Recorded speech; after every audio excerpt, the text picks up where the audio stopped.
Inel, can you believe it? What's that? Since we respawned Press X to Continue the podcast, did you know we've now done 100 episodes? Oh, snap! Hey! Yeah, that's a milestone that feels like celebrating. So listen, that's a wicked milestone. Hey, how good is that? Most podcasts, they die after 10 episodes. We're clinging on. We're still there. So listen, massive thank you from us for everybody that's listened, that's liked, that's commented, that's shared, that's done all of the things you're supposed to do right now. Yeah, thank you guys. Thank you so much. Big up all the XCBs. Big up the Continue Clubbers. Stefan, it's been a journey, you know. We've been recording in different places. I've moved house. You've moved house. Yeah, it's unbelievable. It's all changed. You've been on a national tour. I've got a posh new job. It's all kicking off. So listen, massive thank you to all of you that's listened. Huge thank you as well to all of the amazing guests. Look at the guest list we have on Press X to Continue. It's long. It's so good. So thank you everybody that's been on, and a big shout out as well to the brains behind the scenes of the podcast. They know who they are, who keep the show on the road, keep things ticking over. We appreciate your work every single day. And Inel, thank you, my friend. Hey, thank you. And here's to 100 more. Hello. Just when you thought it was safe to open up your podcast app again, here we are with another Press X to Continue. There you are, just minding your own business, and suddenly you're being bombarded with how Stefan Powell once beat Time Crisis 2 for £1. He didn't tell the whole story, Stefan. We know what you're up to with those tempies. Or hot takes like Metal Gear Solid being no better than Frogger. We might have embellished that one. I am Frankie Ward, unfortunately. But with me, fortunately, is the actor and streamer Inel Tomlinson. Hey, how you doing, Inel? Thank you for having me back, Frankie, on your Continue Club session. Oh, well, yes, thank you. Yeah, it's my show now.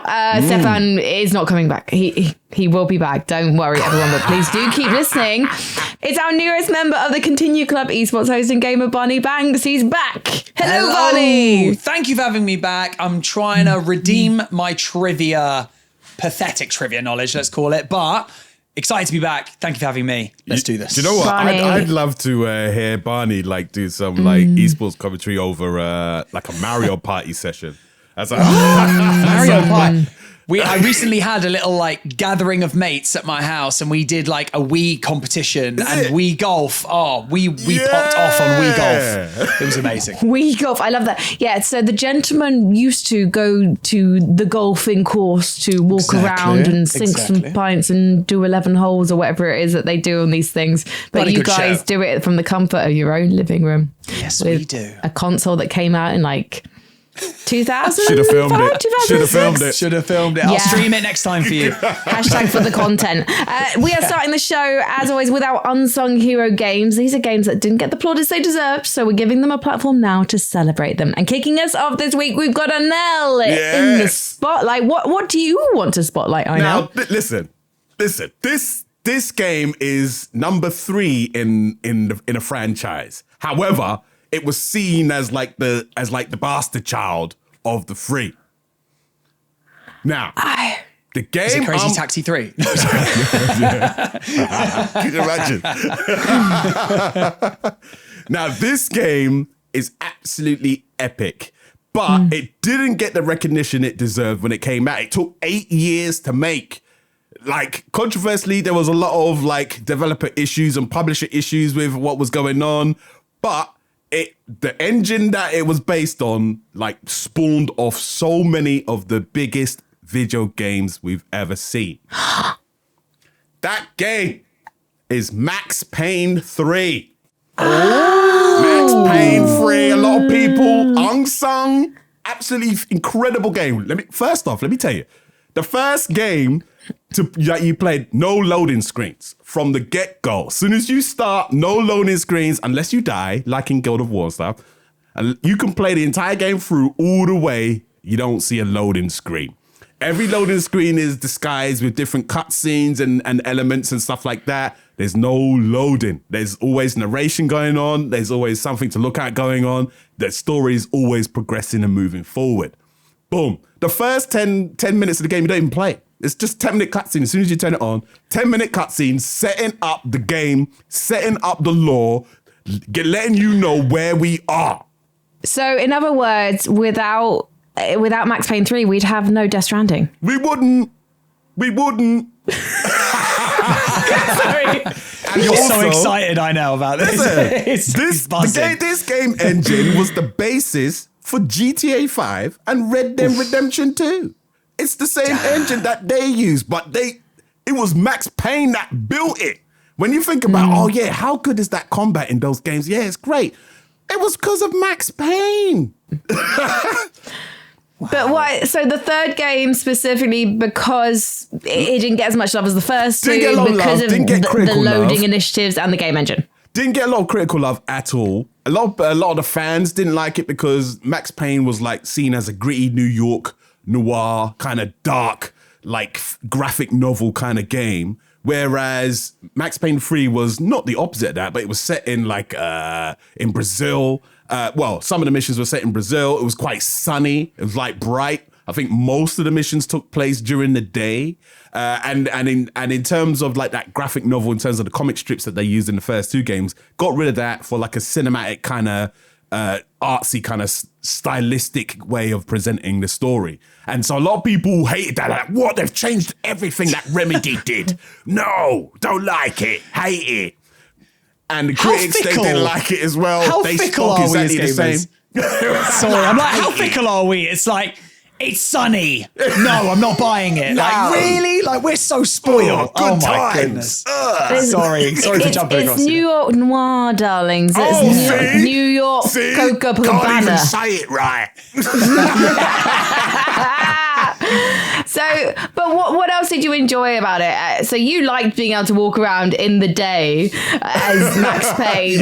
In terms of the emotional story, do you think that was something that people needed to give a chance? Did it grab you, tug at your heartstrings? Oh, totally. As I said, like in the first 10 minutes, you don't even play the game. You just turn it on. You don't even see it like a title screen. It doesn't give you the title screen the first time you boot it up. It goes straight into like the first cutscene, 10 minutes, setting you up. Who is Max Payne? And 5 minutes of that 10 minutes is Max in his flat, drinking alone, narrating about how depressed he is, how his life has been turned upside down. He's lost his wife. He's lost his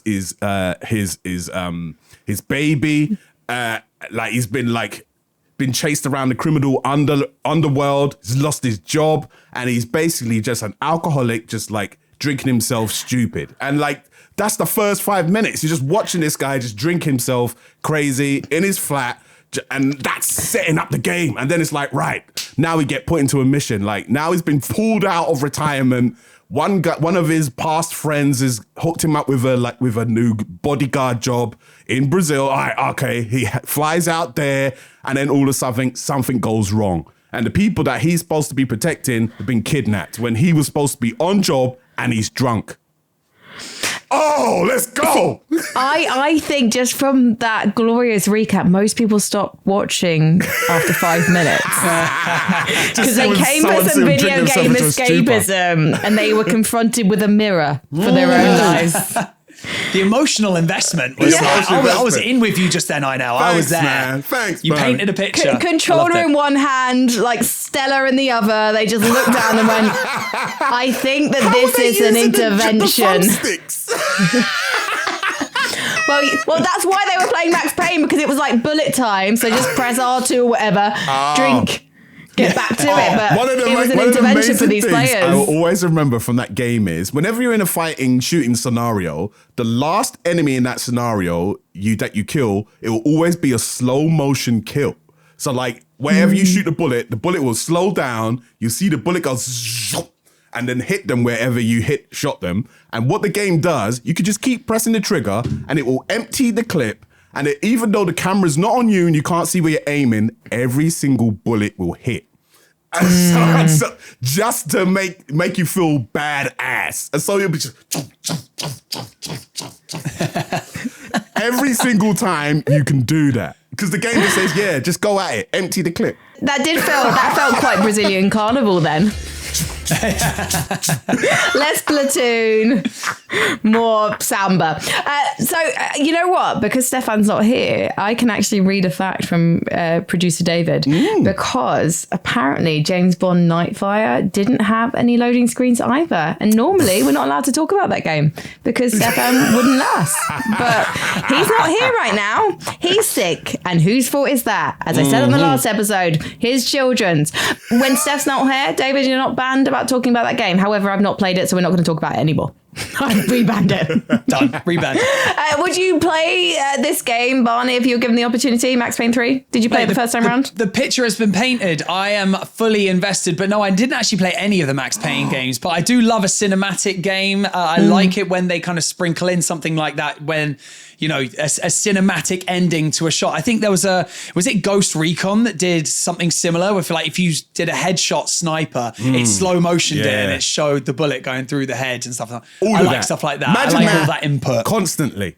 They do that in Sniper Elite, obviously, as well, which is satisfying. I won't lie. Very satisfying. It celebrates the gratuitous violence that you've just bestowed upon all the people in the game. Finish him. Yeah, exactly. Who wants a friendship where you can have a fatality? From the Discord, Owen has nominated Dungeon Keeper as an unsung hero. It might have reviewed well and sold lots, but I demand more presence in the 2026 Discord, Owen says. I think I hear about Dungeon Keeper every other week. I swear people are always talking about how much they love Dungeon Keeper right now. Do you know what? I think it's because they tried to bring it back. I think there was like some sort of weird mobile port, I think. I don't think it was the original developers. Because it was, wasn't it Bullfrog? The, what's the guy's name? It used to be the Fable creator. Peter Molyneux. Oh, it's Peter Molyneux. yes. Yeah, he was at New Game Plus the other week chatting. Yeah. There you go. Was he at 22 Cans? That's it? That's his new company? I don't actually know. I should have sat down and listened to the talk, but I was too busy queuing for computer games. I really like listening to him speak. I know a lot of people hate it because every time he speaks, talks about his games, he like talks about elements that aren't in the game. And the dev teams hear him speaking, they're like, well, we didn't put that in the game, and then now they have to put it in the game. But as a punter, it's fantastic to hear like developers kind of just like gush about their own games. And yeah, you are right, though. I know it is 22 cans.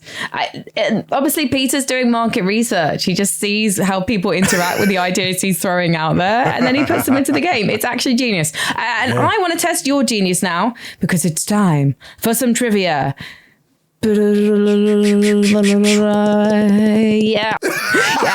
I brought my own music to the last episode and then saw that on the script it says trivia jingle, and I have actually done this show before. I just don't like listening to myself. If you've got a nugget of gaming trivia you'd like to throw in the mix for this part of the show, you can get in touch with our team via Discord. Only the producers can see the trivia submissions channel, so you can guarantee that me and Inel and Steff and the guests aren't cheating. It doesn't have to be a fully formed question, but we want something that we're not going to know. Yeah, just the facts. Yeah, we just want the facts, okay? We want to bring people down a peg or two on the leaderboard, unless you're Keza McDonald, in which case we respect Keza very much and bow to their authority. So, are you ready for your question? Yes. Let's do it. Who wants to be a continuaire?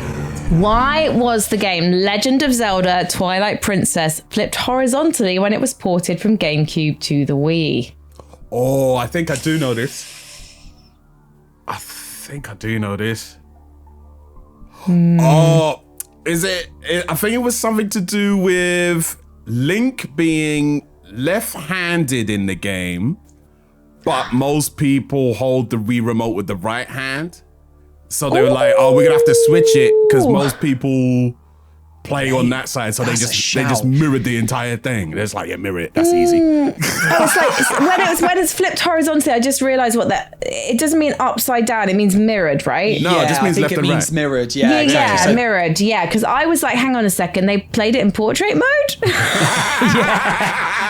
Yeah, man, we're all playing it. We're all playing it on mobile phones now. Frankie, you need to come off a TikTok now. You need to come off a TikTok. Listen, Instagram is constantly changing what it wants from me, and currently it's photos in 4:3, so that's how I think these days. Zelda with 4:3, glorious. So, Barney, are you on the same page as I now here, or have you got any other ideas? I have a horrible, horrible confession to make. That I don't and have never played a Zelda game. That's all good, I know. It's a horrible confession. It's not good. It's not good. I know how bad it is.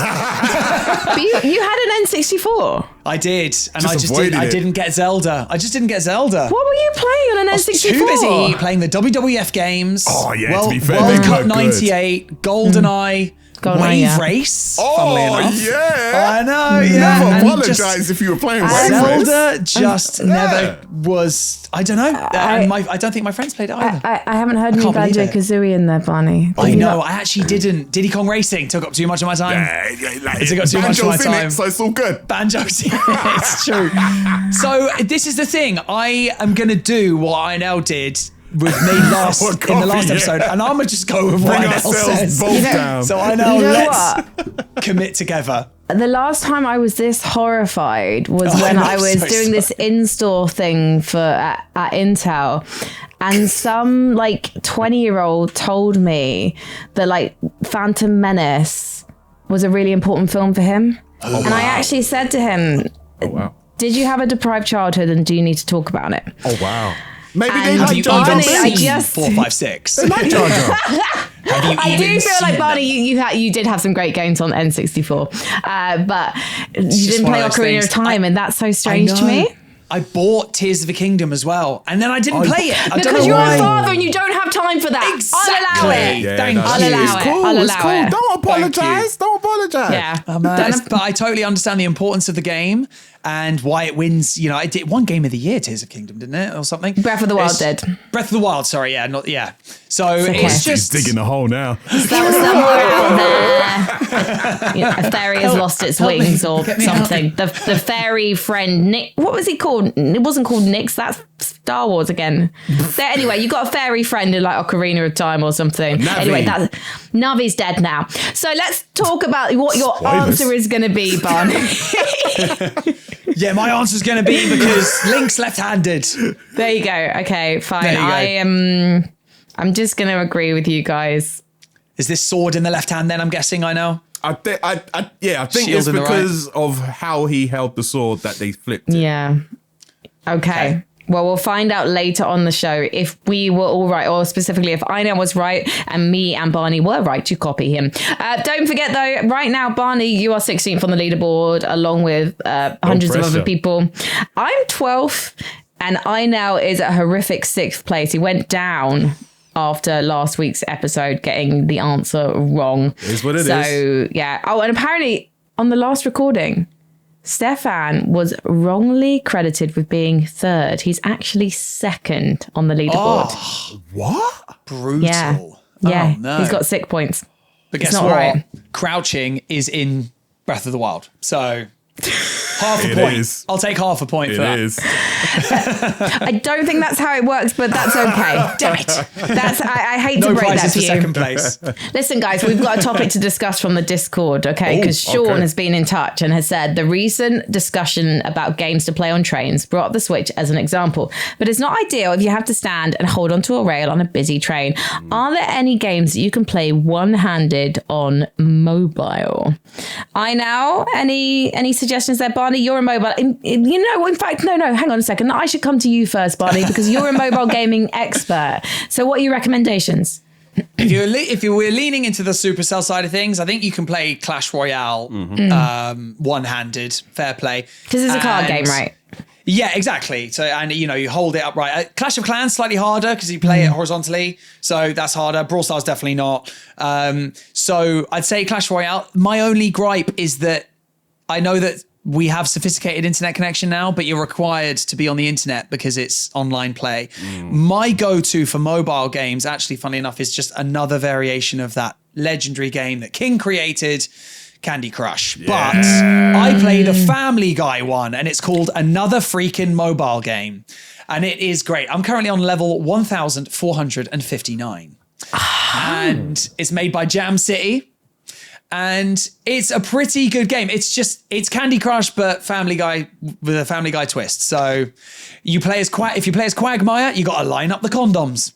Amazing. Well, it's teaching you about Say safe that sex again. as well, apparently. You got to line them up. That's how it works, guys. Otherwise, children Line 'em happen. I think I'm 12, 19 on Candy Crush, so I would definitely recommend Candy Crush. I once had someone on a tube, this is before I even worked in gaming, saw that I was obviously a veteran of the sport and asked me to complete her level. She literally handed me her mobile device and asked me to try and do the level for her. I failed. Oh, damn. I've never had that I only happen. had Was like someone 90 just like, hey, seconds. take it?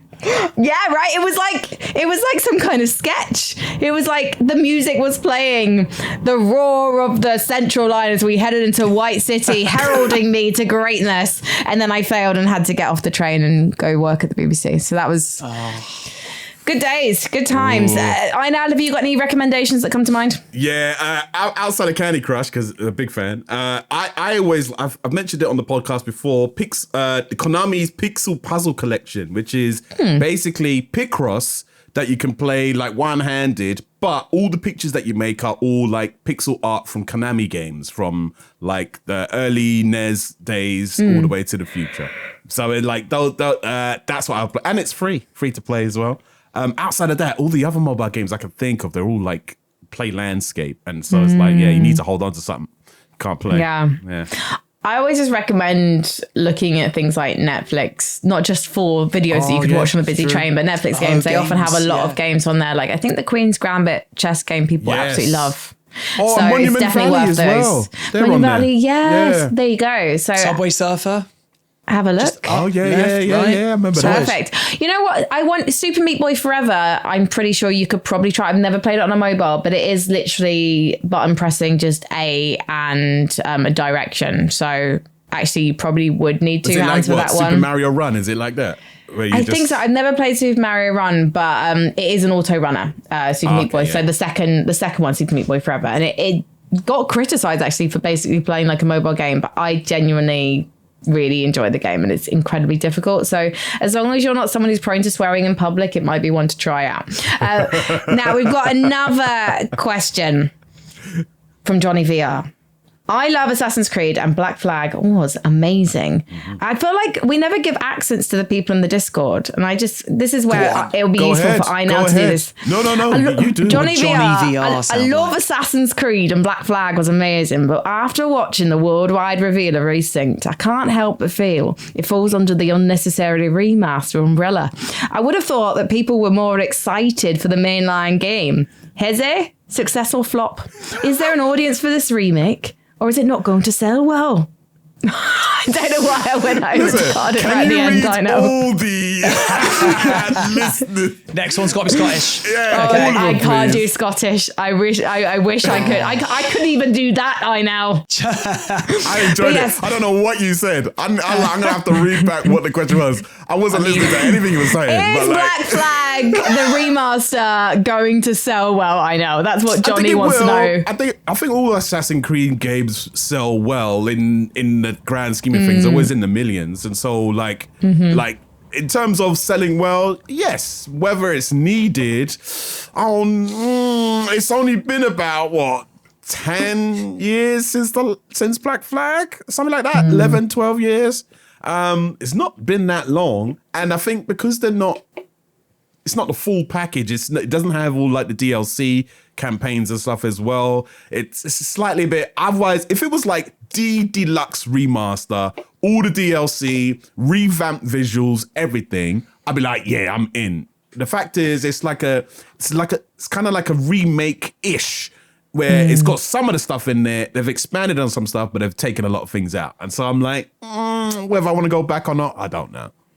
Do you want to go back, Barney? Did you play the original Black Flag? I feel very strongly about this. Right? So Assassin's Creed is my favorite and possibly also least favorite franchise. It's such a hit and such a miss every year that it's either a absolutely phenomenal game. And like I said in the previous podcast, I'm a movement guy. Assassin's Creed was like, oh my God, we can climb buildings. It's parkour. There's assassinations. This is like my favorite thing ever.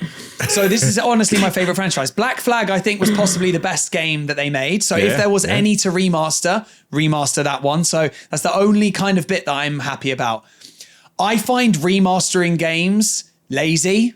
I find it frustrating. I think there needs to be a year cap on how long it's been since the game was released to when you're allowed to remaster it. I think it's got to be like 20 years. Yes. Because we're getting too much of it. Like, we're seeing all these, Disney are in it right now. We're getting it with movies. Everything's getting remastered. You know, Marvel are going to start doing it soon, aren't they? Like, it's just, we're in remastered hell right now, I feel like. And focus on creating, I know it's easier said than done, but focusing on creating something like fresh or new or like further DLCs, like Inel's saying, like if you're just, I completed Black Flag maybe 3 times. I don't want to play that story again. I know that story, even if it's got better graphics. Like I know the story. Like I'm just going to be, it's like playing it again on a slightly better console or something. I'm just a bit anti it. And Hex, by the way, Johnny VR, not Hez, it's Hex. Assassin's Creed Hex is going to be amazing. And it's going to be a lot darker, grittier. So I'm excited. If you can't tell. With respect to Johnny VR, that may have been a typo from producer David, and also I should have known that the game was called Hex, but I was too busy concentrating on making Johnny don't worry. non-London centric. So I literally Ron Burgundied the situation. Johnny. We had Valhalla, right, which was like one of the best Assassin's Creed games ever made. You know, you're a Viking. No one else has said that before, Barney, but sure. Really? Go on. I thought Valhalla was a great game. I played over 100 hours of Valhalla, but it was just the ending is a mess. But totally agree with you there. And it's almost too big in some ways. Yes, it's too big. They went massive. Mirage did the opposite, and I didn't really like Mirage. Then Shadows, you could play as 2 characters, and I think that was the biggest knockoff that people got annoyed about, was people didn't want to play as 2 characters. I think that when you look at like reviews and stuff, a lot of the people said that playing as Yasuke, people didn't actually enjoy that much. But do you think that's because Yasuke was basically the hack and slash, and Naoe was the stealth, and people want stealth from their AC games, right? And I think that, you know, the scaling walls and all that kind of stuff as Naoe as well, like the movement mechanics were incredible. You know, when you're descaling a wall, you know, lime scale. No, when you're descaling, she flips and spins and backflips. I know, I'm such a dad. I think that they had a really good opportunity to make Shadows incredible, and I think it just fell short. So I'm excited to see what they're going to do with Hex, and I want to see what their first trailer is going to be like. I've been chomping at the bit for this one. I can't wait to see them rename it Heze. Black Flag, it'll be interesting to see if it is a hit. I feel like it is filling that gap of, hey, there's no big AC release yet, and it is over a year since Shadows comes out. So let's remaster something so we make sure that we hit our annual release for AC. I thought they said they're going to stop doing the annual AC thing, and then they're still doing it. Annual in general, like there's so much pressure on they rush it. Like, take your time. The game's amazing. Take your time. I have to say the details, maybe I've just been indoctrinated, but going to the British Museum and just seeing the event that Assassin's Creed Ubisoft did recently with the British Museum, their summer exhibition, just like seeing the renders up close and all the details, I was suddenly like, oh my gosh, I'm too harsh sometimes. Because I actually really enjoy Shadows. I still haven't finished it. I've now got it on Switch, and there's crossplay, so I can actually try and take it on the go with me. But like the level of detail and thought that has gone into, you know, all the 30 something layers of each armor set that you see is actually incredible. And suddenly I came away from that going, I'm an awful person. And like, actually the amount of love and detail that goes into that game is incredible. So actually, you know what, if we get remasters, you know, so that there's new games every 2 years rather than every year, I actually kind of on board with it, because if it means less resource and less people having to crunch on behalf of Ubisoft, I'm actually like, okay, I'm okay with that, because it literally takes me 2 years to finish an AC game anyway. So yeah, it's like I said earlier, we're spoiled, man. We are. As gamers, we're spoiled. We have so much choice. Remake Aladdin. There you go. Oh, that's my what gosh. I want. A remake of the Aladdin game. One of the hardest games of all time. Let's remake it. So let's head back to the BBC. I feel like it's a running thing with the podcast, and we've got to respect our auntie, Beep. So power washing, pool cleaning and mowing. Why are millions playing games about mundane jobs? This is an article that was published on the BBC website. And there are loads of games at the moment that are doing really, really well where you don't actually have to do much. There's no massive adventure, no grand story, no one to assassinate. You just got a mundane task to do and you complete the level when you've done it. So why are they so popular? Like, why do I have to mow lawns to call myself a gamer now? I know. Stefan loves his mowing games. Of course he probably does. He's mowing right now. Yeah, I think it's That's like why he moved back to Cardiff. it's like a busman's holiday thing. I think it's like it's all because all those popular games that with all the mundane elements, they're all things that most people probably do as an adult. Like house flipping, like mowing this, like unpacking, for example. Like I really love that game, but because I've moved house so many times, and so like playing a game about unpacking, I was like, yeah, it's like a busman's holiday thing, and I do like the little like nuggets of story that come out of those games, particularly with like unpacking. You learn about the character by unpacking their things, where you unpack their things, where you can't unpack their things. I don't want to spoil the game, but like it's like you start filling in little details about the person, mainly because of what you're just doing, mundane things of putting socks in drawers. I think that's cheating. I know. I don't think that counts as one of these games because there is a narrative behind it. I think I loved unpacking. SpongeBob SquarePants edition of Power Wash Simulator, however, I did not understand what the narrative was there, Barney. Listen, we gotta go to the Krabby Patty. We gotta sort it out. Honestly, yeah, I'd rather the Krabby Patty stay crappy. I literally could not finish the level. I was like, what spec am I missing? I am never playing this game again. I just really resent some of these games. I like order. That's probably why I like AC, because it gives me a to-do list, but I just can't be doing with mowing and power washing. But what about you, Barney? What's the appeal in these games, do you think? I think at its purest form, like gaming at its core is escapism. So I think it's just a way of switching off. Many of us watch films or play games to just like escape any kind of mundane world that we also live in. We want to get transported to an alternate reality, but in this case, you jet wash someone else's house. And I think that there's like an OCD element to it as well, that you get every spec, and and I think people like that as well. Like especially a lot of people that play video games as well are completionists. Like we've said that Inel loves to play games at the hardest mode, hardest difficulty, complete it so that you effectively are the best at the game. And, I've jet washed my patio for real a couple of weeks ago, and it was very satisfying. So doing it in game form.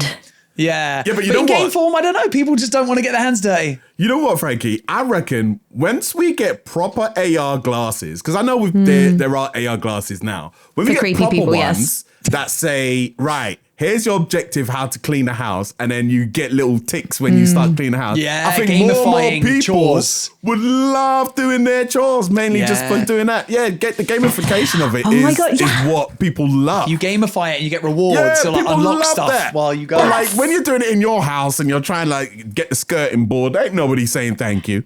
This is genius. This is genius because this is a bit like in the 60s when computer coding used to be seen as a woman's work, and then the men realized it could be creative, and so they took it. So in other words, I know what you're saying is just buy men AR glasses and suddenly like the balance of cleaning and those drawers, it's going to be solved. Oh my gosh. Listen, Mr. Muscle just needs some new glasses. That's it. Yes! Right. Brilliant. Honestly, this is what this podcast has given the world, like a solution to patriarchal ideas of chores. What mundane task would you like to see in a game next, Barney?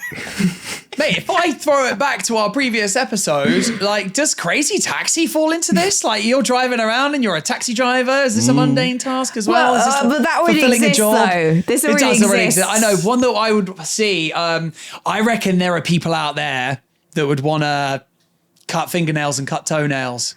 Oh, pedis and manis. Pimple popping games. Like, yeah, pimple popping, grooming. like manis and pedis, like grooming, beauty therapy. I feel like people would do that. Interesting ASMR element. Yeah, exactly. You can just shave your face with an electric razor. Yeah. Like, probably we'll just something need like that. some experience points when we do it. If we got that, everybody Would would be look so trim, groomed, head to toe. groomed. Oh my God. Fade simulator. Yeah. Imagine like you're in the gym and you're bench pressing and you get past 8 reps and it goes doo-doo, and it gives you like an extra That's one. all we need. There you go. Is there actually a barbershop? Is there a barbershop simulator game? Because I know like that's a place where a lot of conversations take place late into the night. That could be an incredible game, and that would have the narrative elements that you love. I know. Yeah, it would, but I don't think there's any kind of mainstream ones or any that's like kind of broke into the zeitgeist. I'm pretty certain there is like small indie devs that probably done stuff like that. Yeah. I think that could be a barbershop simulator, or what about a dog grooming parlor? Exactly. Yeah. Something like that. Yeah. I feel like in the beauty world, that could easily be a hit. Yeah. You know, so waxing your legs. Gotta get all the legs. Yeah. I don't do that, by the way. I'm just saying. I mean, there's no judgment No if shame, you do. bro. No Yeah, shame. nothing's That wrong with looks being way too smooth. painful. Oh my goodness, that looks painful. Producer David said, I'd make a laundry sorting simulator where you have to pair socks, fold clothes, and put them back in the drawer. You actually do folding clothes in a game called Consume Me, which came out last year, which actually is very satisfying. And you walk the dog. There was a game that packing, came out a couple then years unpack. ago where you ran a laundromat, but like a little arcade in the laundromat. So like you had to maintain the arcades in the back, but then you also had to do the laundry. I'm trying to remember the name of it. Oh, You've played some come to me. games, my friend. You have played some games. Wow. So we're going to get that made. We're going to get them all made. Let's set up our own game studio. We'll call it 23 Tins, and we're away. Tins. Barney, it is time for a review, and it's time to ask you what you've been playing. Ooh, well, I think that as of late, we talked about this a little bit, didn't we, Frankie? Like being parents, time is limited. And I think that you kind of harken back to your comfort games when you want to just get on a game and enjoy it and you know you can play it all right. So Call of Duty has been a game that I've kind of grown up with. Black Ops 1 right the way through, and we're now on Black Ops 7, not to mention all the Modern Warfare games in between as well. It's a comfort for me and my friends. A couple of my friends still play it, so we still regularly play, you know, I'd say at least 3 days a week. Do you know what, Barney? So, I always remember the title screen for Black Ops 1 when you're sitting in the chair. Yeah. Oh, And you could get up and move around. When someone figured out you could get up and move around, that was insane. I had that at uni. Oh my goodness. Like, so good. I think that it's an interesting one because Call of Duty has been a bit here, there, and everywhere. We were going through this movement progression. There's me talking about movement again. This movement progression, and we got to Black Ops 3 where jetpacks were involved and running on walls and abilities. And then suddenly we went to the next iteration of the game and they stripped everything back to World War II. And that's where they lost me for a year. And I was like, we were making such progression. The competitive side of Call of Duty was... You know, there was verticality suddenly in the game and people were flying through the air and the abilities were adding a new layer to the competitive nature of the game as well. And then it all just kind of collapsed on itself. And I was like, oh no, like we were doing so well. I think they were getting some pushback on it. Okay, but yeah. Wasn't there Black Ops wall running 7 as well? Yeah, wall running. Yeah. That was in there as well. And you know, whether you're a lover of it or a hater of it, I think that when it then got stripped back to its bare bones, you know, that divided the community once again. Black Ops 7, that's out right now, my biggest, I'd say, issue with it right now is just that there's so much going on. The amount of content they're having to push out is pretty wild. You're essentially getting 4 games in one from the development team now. You know, we're getting a battle royale, we're getting zombies, we're getting a campaign, we're getting multiplayer, there's ranked. We're getting so much, again, we're pretty spoiled in this regard, that quality control is starting to creep in or lack of. And I'm just worried about the future of the game, with it being a comfort game of mine and me and my friends still love it, that I don't want them to commit too much to too many things. I think, you know, with it being zombies being a part of Black Ops is great. And I think that the Battle Royale development team are a completely separate team. Please correct me if I'm wrong. But I think that it's still in a good place. The community is wild, as you can imagine. It always has been. And, you know, as a game itself, I think mechanically it plays really well. But if you look at, I actually played Black Ops 3 the other day, and I could not believe how slow it felt. So the pacing of the games are increasing every single year as well. So I don't know, there's a lot of pros and a lot of cons that are swimming around in my mind right now. Do you think Black Ops 7 is too fast then, Barney? Because it is lightning quick. But one of the things I'll say for it is in previous iterations, sometimes in Call of Duty, you're playing multiplayer, you spawn and you are killed instantly because maps like shipping are so small. Yeah. Whereas I found playing Black Ops 7, despite the pace, I can actually survive for a little bit to actually shoot my gun.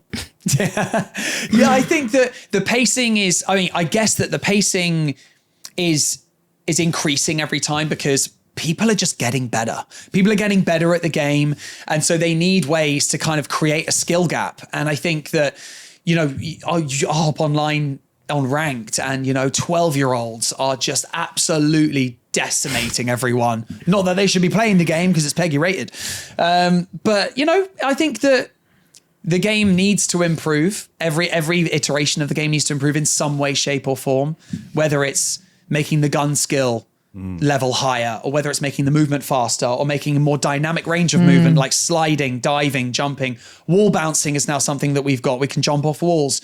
So getting into buildings is quicker and easier. So I think that they feel that's a necessity. I think I agree, if I'm being honest. However, it leaves the people that are in their mid-30s who can't play for 8 hours a day on the struggle bus a little bit. I know. Are you on the struggle bus when it comes to Black Ops 7? I've been on the struggle bus for a long time with Call of Duty. But I think the issue it has is Call of Duty is a platform now. It's not a game. And I think that hurts them trying to do anything different because it has to always tie back to Call of Duty as a platform. You have to whenever your new Call of Duty comes out, you have to have the Call of Duty main game in order to spawn off that. I always hate it. Every time a new Call of Duty comes out, I have to download the main Call of Duty launcher before I can go into the game that I just purchased. And it's every time.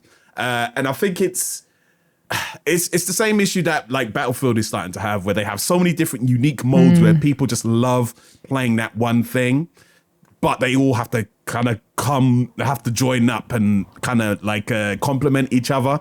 And it stops Call of Duty from being anything different. When they want to branch off or try something new, like Black Ops did with the campaign, everyone's oh, this isn't Call of Duty because it's tied in to the multiplayer and it's tied into all the other modes and the zombies and things. And so it's too different from everything else. And so I think it just needs to break away. And obviously they tried to do that with going back to World War II, but it was still in the same launcher as all the other stuff. And so it was it's just, it feels like another mode. And so it's I don't really, it needs to just do its own thing, go completely off the wall, cell shaded graphics,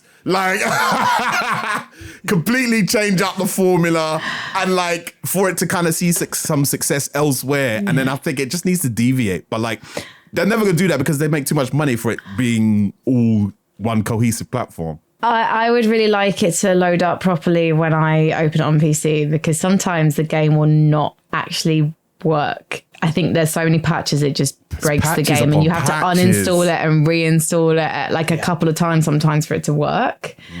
But I was playing this game the other day because I went and hosted CDL, so Call of Duty League in Birmingham. And the Brits should get more events because they are wild, and all but one were very well behaved and loud, but very good natured, I have to say.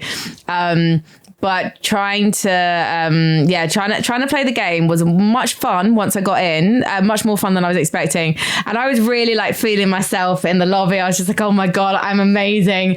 And then I opened the scoreboard at the end of one of my games and I was second bottom. And I was are you kidding me? I was slaying, I was fragging out. I couldn't believe myself. And I realized, I wasn't spending any time on the objective at all. I was I am not an objective player. I'm just going to shoot people.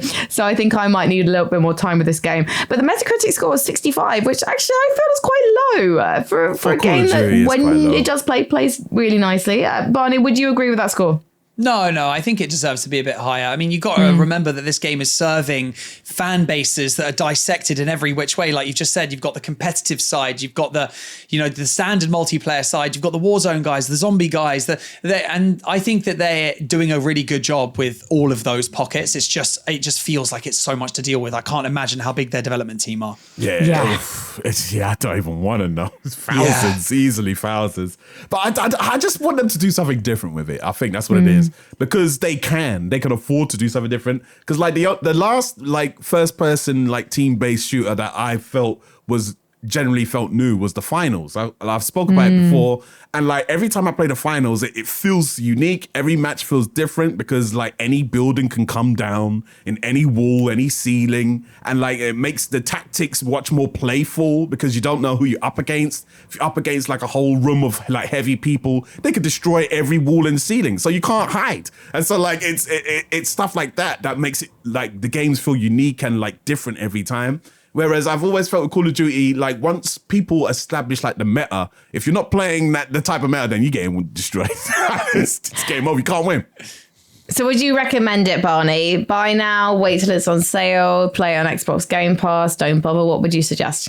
Yeah, I'd say buy now. I mean, Call of Duty has it's got its audience, right? So I'll always buy it. And I think that, you have your, like we've just mentioned with Inel, right? You have your options of first person shooters. There is no limit to the amount of first person shooters that are out there. So if COD's for you, if it's not for you, you might be Battlefield, you might be Finals, you might be Marathon, there are so many to choose from. So you got your pick of the litter. My pick is probably COD. So yeah, I'll be getting it. Well, let's return to the Discord. Ev says, big Game Pass pricing U-turn. Oh, I haven't done the accent. I'm so sorry. Yeah, go in. Go on. Okay. Dive in. Big game price. I can't do it. I'm so sorry. What you were attempting Where are we going? Big Game Pass pricing U-turn. Removing Call of Duty seems a pretty clear admission that the whole Activision deal hasn't worked out, though. What do you think? I know. Oh, it definitely didn't work out. 100% it didn't work out. Like it was a mess. Like it was years of like being purchased, and then in the end it was just like petered out and like but like them U-turning is fine. Like if something doesn't work, change it. Like I don't mind that. I don't mind when companies admit, oh yeah, something didn't work. We tried this thing, it didn't work, and we're changing it. Like I don't mind that, especially like with the U-turn they did with the Game Pass pricing. They say, listen, it was too expensive. Don't know what we were thinking. We're changing it. Yeah. That's fine, cool. As long as it like the consumer can benefit, I'm down for that. And them like I don't think the Call of Duty on Game Pass was ever gonna work. Personally, I just didn't see it. Like a lot of people, they like Call of Duty, but like most of my friends who are Call of Duty players, that's what they play. Call of Duty is their game. That like they don't have like huge collections of games where they got lots to choose from. They come home, they play Call of Duty, that's them, they're cool. And so then for them, they were never gonna get Game Pass and play all these other games because they don't want it, and that's fine. But like I never saw it as being a thing where all of a sudden the Game Pass number is gonna get boosted. I was like, nah, it's gonna be the same amount of people. Yeah, makes a lot of sense. We've got another big question. Some would say podcasts are full of them, but this is one of the biggest questions at all because this is the big question from today's show. And our producers have been scheming behind our backs as always while the show's been going on to come up with a question for us to answer based on what we talked about. So here we go. You found yourself as the head of a games production company. The bigwigs upstairs want a guaranteed banker that will do well, so have turned to you to pick a game to remaster. The 20-year time limit cap has just passed for games that came out in 2006. The Legend of Zelda Twilight Princess is available, but do you take inspiration from it? Which early 2000s game will you remake but flipped horizontally? What do you think, Barney? Which game you flipping horizontally? Which game? Oh, what? Are we actually flipping it horizontally? Yeah. 2000s game you're going to remake, but flipped horizontally. That's very specific. I was gonna, I've done it and said it multiple times. Just remake Aladdin. Let's do it. That's a 90s 1993, game. mate. I know. Am I That's not not 20, that's not 2000s. But it's the 20-year time cap, so I can go after 20 which years, can I early not? 2000s game will you remake but flipped horizontally? The clue is in the question. It's got to be early 2000s. Oh, she's being strict. I'm being strict, early yes. 2000s. I mean, I'm... So I think Crazy Xbox Taxi? 360. I think PlayStation 2. Crazy Taxi? PS2, yeah.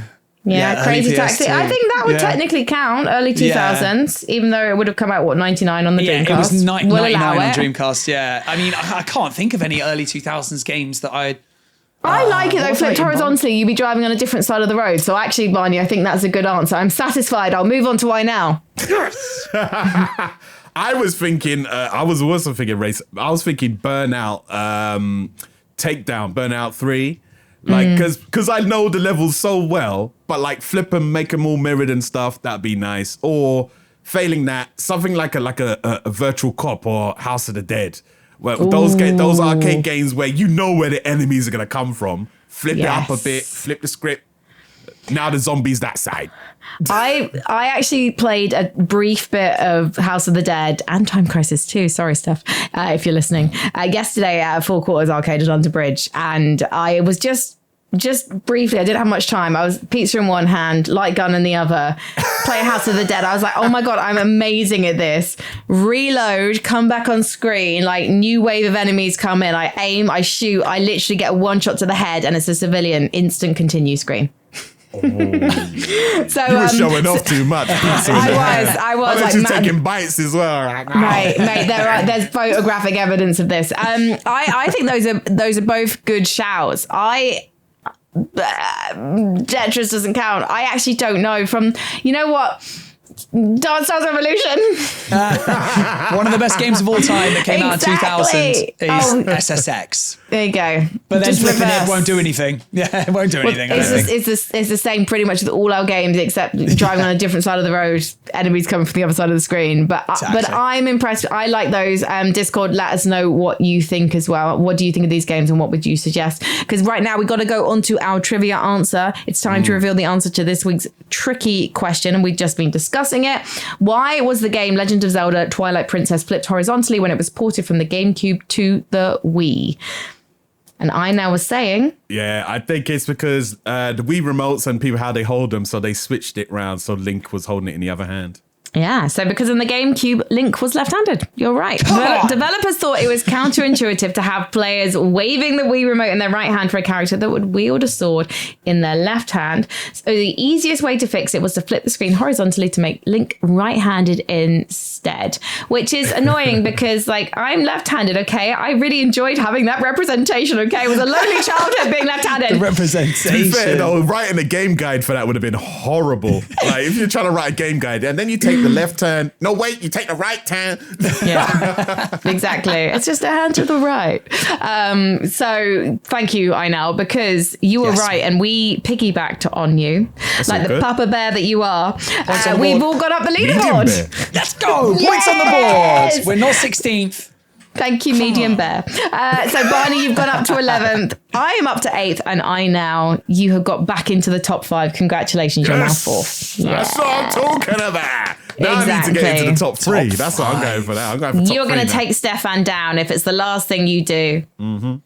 I'm excited for all of us for you to get this justice and take your place in second position because Thank you. Keza is never coming off that top spot. No. So Barney, thank you ever so much for this episode of the Continue Club. Do let us know your thoughts in the Discord, but that is it for Press X to Continue today. Don't forget to get involved by messaging us also on Press X Pod. We're on TikTok and Instagram. We'll be back on Tuesday for some more fun. Oh, and well done to you as well, Frankie. Well done, Frankie. Smashed Thank it. you so much. Continue go. Club. We'll see you guys next time. Probably not me, though, because I don't think I'm ever going to be invited on this podcast ever again. Goodbye. Goodbye.